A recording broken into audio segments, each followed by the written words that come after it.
It's September 12th, 1987. My name is Major Alan Schaefer, also known as Dutch, U.S. Army veteran, Special Ops Commander, and the only survivor of the Valverde incident. These tapes are my personal testimony. Insurance. Should anything happen to me, what I found won't be lost. My team was brought in to rescue a Guatemala cabinet minister and his aide, who had been captured by guerrilla forces in Valverde. We located the downed helicopter, and the skinned bodies of those aboard hung in nearby trees, seemingly at the hands of guerrilla fighters. After assaulting their camp, it became clear that the mission was a setup.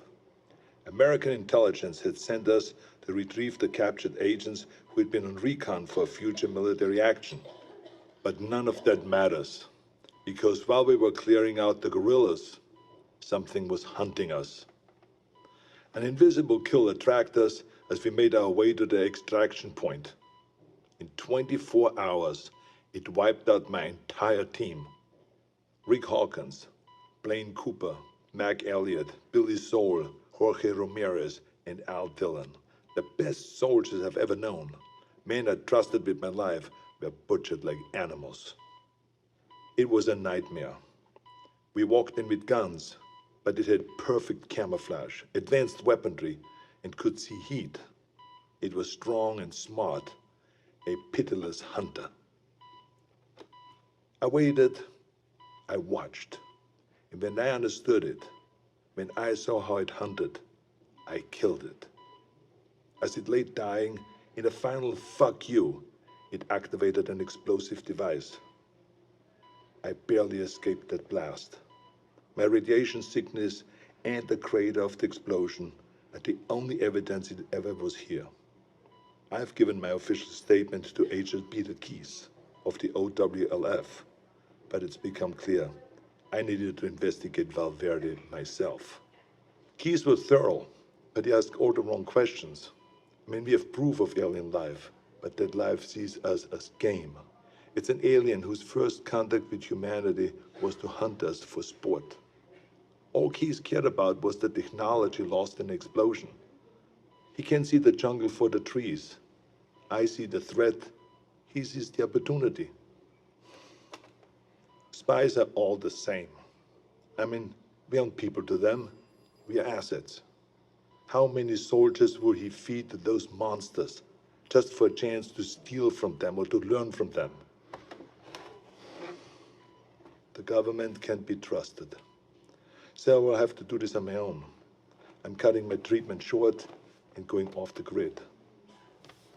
I will make my way back to South America to Valverde. I was told that there were stories about demons who make trophies of man. I'd like to hear those stories.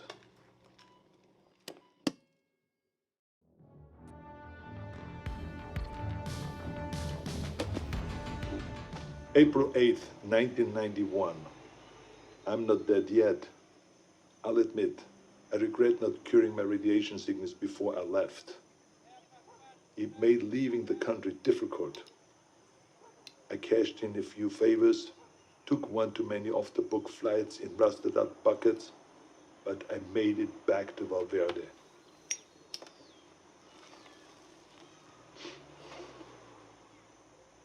The area was on lockdown, sealed by American intelligence for study. The complex centered on a crater from the alien self-destruction. I found the scientists slumming in a local bar. A few drinks, a couple of threads later, he was ready to talk. It wasn't much, barely anything I didn't already know. The blast emitted a form of radiation they'd never seen before. Some believed it was extraterrestrial, some didn't. Either they're not too bright, or there's nothing to find.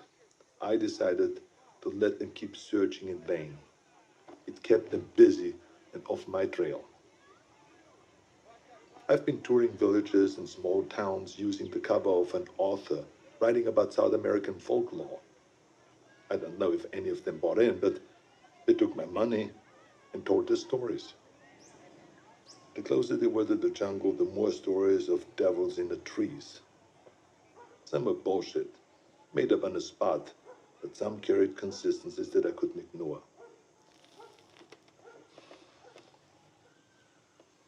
Whatever it was, the demons who make trophies of man, the devil of the trees, or the skull taker, the stories always began on the hottest summer that they could remember. In the summer of 1987, Valverde Valley broke its all-time high in temperatures. They love the heat. It must remind them of home. Everything else confirmed the truth of the stories. Proud warriors skinned and hanged, skulls and spines ripped from their bodies. Maybe it was obvious from the beginning, but it wasn't until I heard the stories that I truly accepted the purpose of these mutilations. I mean, they're taking trophies. They travel impassable distances to hunt us, skin us, and mount us over some alien fireplace on another world. It would be disgusting if it weren't so familiar. Where do I go now? It's been on my mind all year. The takeaway from all this intel is that they've been doing this for decades, centuries maybe. They're coming back, and I need to be there when they do.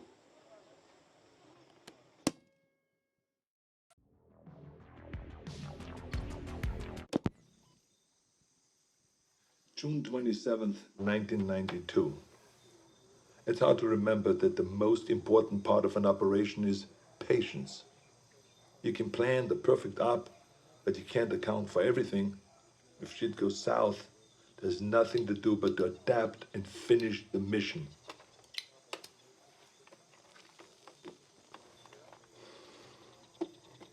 Sometimes you just get lucky. I was in the dock, 10 clicks downriver from the Valverde border, figuring out my next move. I was ready to pack it in. I mean, I thought that I learned everything that I could, that there was nothing left for me to find. The OWLF had abandoned the detonation site a year ago, and I thought that they already shipped back to America.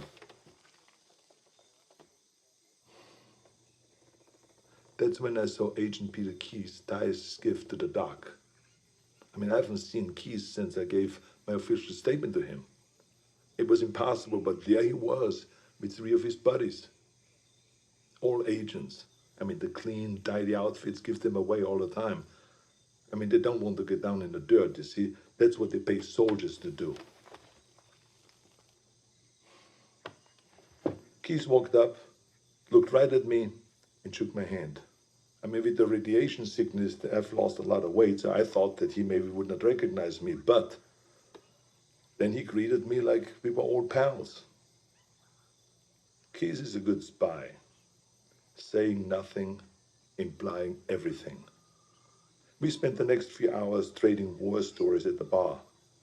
If you had heard us, you would never have suspected we were trading intel on an alien manhunter.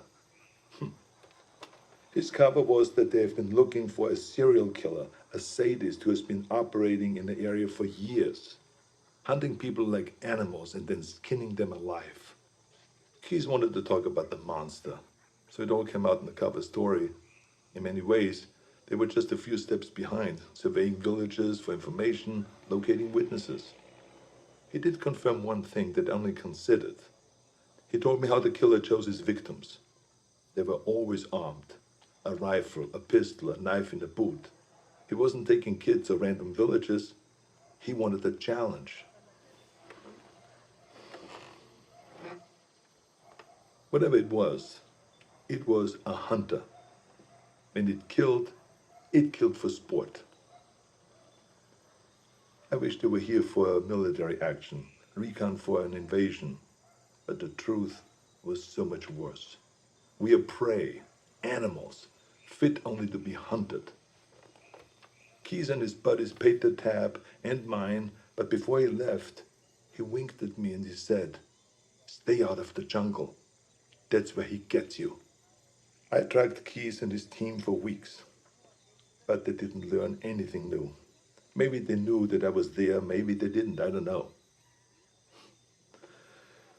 I've risked enough for now. I think it's time to disappear. Keep my ear to the ground. Be patient.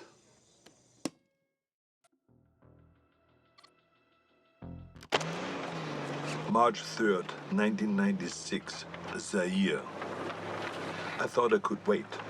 I thought that I could hold back and make my move at the right time. I couldn't. Fuck. I had to find them. I needed to hunt it or let it hunt me. I joined up with any private military company that was headed into the hot zone. I pulled every string, cashed out every favor just to follow the sweat and the death that attracted the demon. I eventually put together a team myself. Lost soldiers and haunted men, willing to fight and to die wherever I led them. They thought that I was a legend, and I let them believe that. I'm quiet and good in what I do. They needed them to see me as a legend, so that they could take them to die in a sweltering jungle. We went on more missions than I can remember. We didn't fire until we were fired at. They thought that it was my code. It wasn't. I was waiting and watching.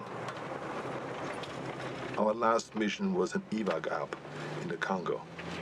A private munition base had gone dark. When we arrived, they'd been dead for days. Bodies strung up on floodlights around the base, all of them skinned, some missing skulls and spines. We secured the site and waited for backup to arrive. In the heat of the day, I stared into the waves of heat coming off the concrete, thinking that any minute they might come alive as the invisible killer. And then they did. I didn't wait. I unloaded every round I had. Trusting me, my team fired in the same direction. It wasn't the first time I'd done it, but this time I knew what I was looking for. It was so fast, we couldn't hit it. We panicked, and stray rounds struck the crate of RPGs. And that explosion hit other munitions that exploded. By the time the smoke cleared, the demon was dead, but so were all my men. I took samples of its blood, pieces of its anatomy, and what tech that I could salvage. And then I burned everything. Then it disappeared. I never checked in with HQ. As far as I know, I was counted among the dead.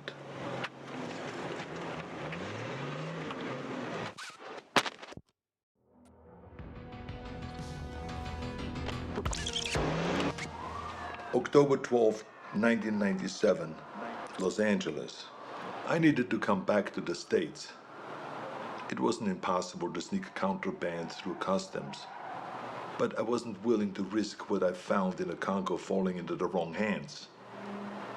Instead, I traveled to Mexico aboard a cargo ship bound for the port of Altamira. From there, I made my way to Tijuana, and I bunkered down. I had tangible proof of extraterrestrial life in my possession, but no idea what to do with it.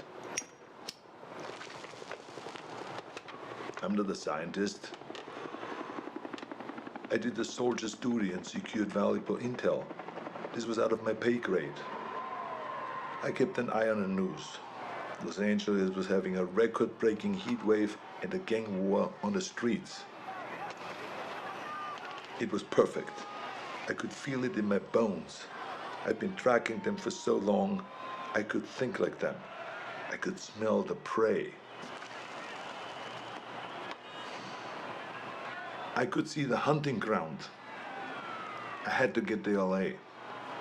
Crossing back into the States from Tijuana wasn't that difficult, but by the time that I'd reached the city, it was already over.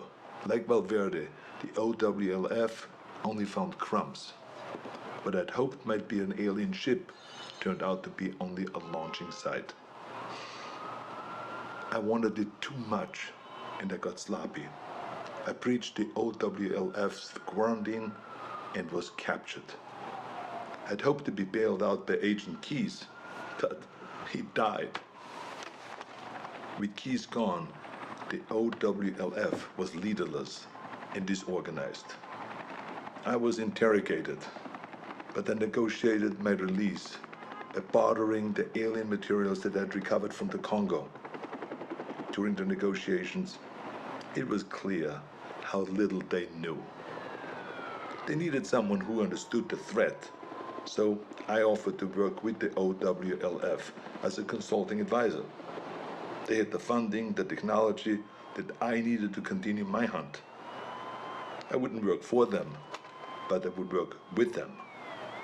There will be a weapon that I can use to hunt down these predators as they move to fresh ground. It's only a matter of time until they see us as a real threat. When the prey can fight back, it's no longer a hunt. It is war.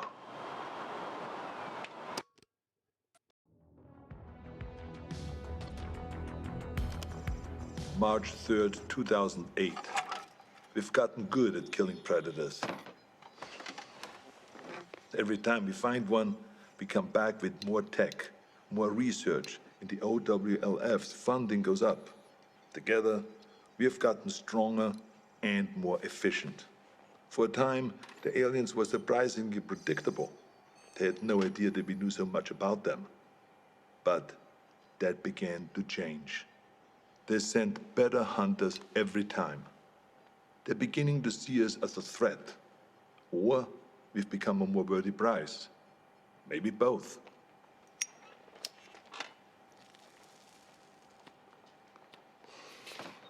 We know this because our last encounter was special. We weren't certain if they had any gender to speak of, but that changed when we came into contact with the female. She was smarter and deadlier. She didn't fuck around like the males did. She was direct, ruthless, and skilled. I was in Laos when we first came into contact with her. It was Valverde all over again. Her ambush wiped out my entire team. Only this time, she got me. In a small village, I lost track of her, just long enough for her to pin me with a razor net. Pinned against the wall, razors cutting into my face. I've been fighting for so long, I was ready to die. I should be dead. Instead of making the kill, she cloaked and vanished into the jungle.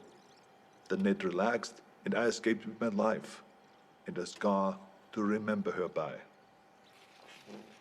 She spared me, only me, like she knew who I was.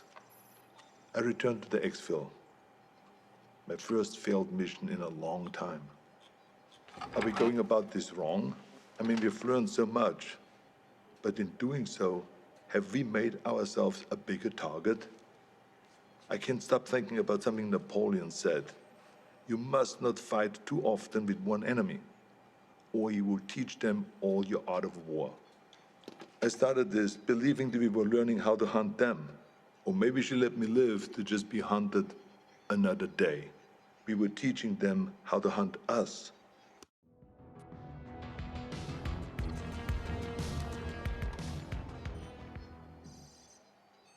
January 13th, 2019. I knew that the Predator's deployment to Earth would make it impossible to keep all of this a secret. Sooner or later, there would be another player on the board. I'd hoped that it would be another agency, one that understood and respected the threat. Project Stargazer. Our initial intelligence on Stargazer was that they were capable, funded, but inexperienced. But they were smart. They took the OWLF's funding and got it shut down. Everyone we could identify in their group was a disavowed member of another agency, including the OWLF. Lacking strong leadership and a clear directive, they were sloppy and arrogant. They were aware of the Predator's threat, and while they had many of the pieces, they struggled to see the bigger picture. Stargazer was so far behind that we didn't see them as a threat until the event in Mexico. The recovered Predator escape pod was an extraordinary find for Stargazer, but the death toll was a heavy price to pay for taking a Predator captive. My task force has many directives, but one of the most primary is we do not take captives. Retrieve technology, corpses, and other intelligence. But there's no value in a live Predator, only liability. The enemy does not want peace. The enemy does not negotiate. Its only drive on Earth is to hunt. What we might learn from a captive Predator would never be worth the risk to our people. Stargazer didn't learn from their mistakes, and the technology they've recovered has only made them cocky. When the government cut ties to the agency, it should have shuttered their project permanently, but they only shifted their goals. Guerrilla factions and private military companies are being contracted by Stargazer to set up bases and equipment in locations that we have identified as ideal hunting grounds. We believe that the former intelligence project is setting itself up to be a fully independent dealer of otherworldly arms. This is the worst-case scenario. Hostile forces will use those weapons on their enemies, and they will use them on us. All the while, the true enemy stalks us unseen. It's a distraction mankind can't afford. Stargazer will have to be dealt with.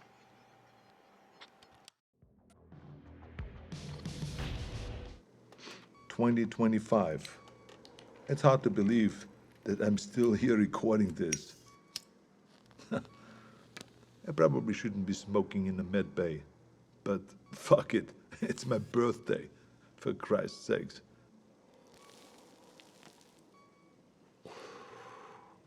I turned 78 today, but I'm out there hunting.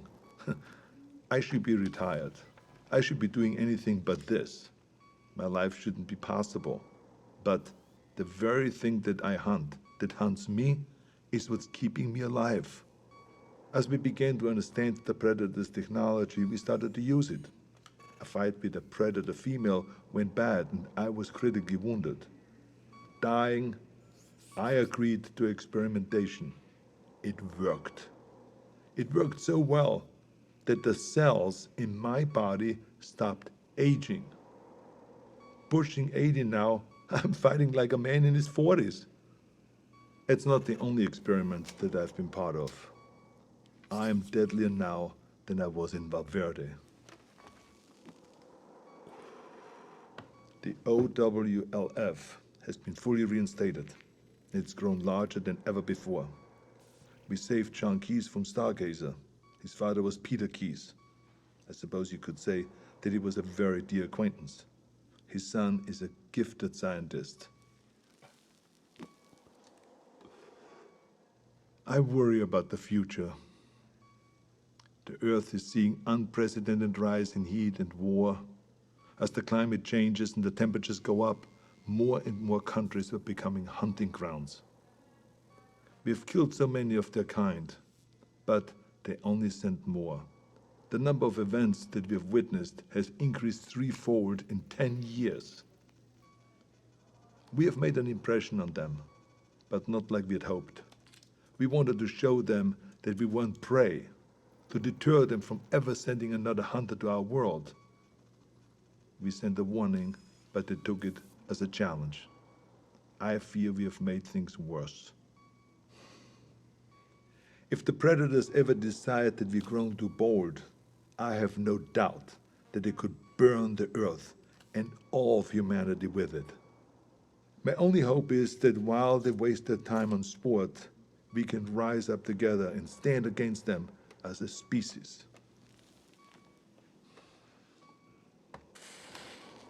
Until then, we keep moving, we keep hunting, and we keep our eyes open.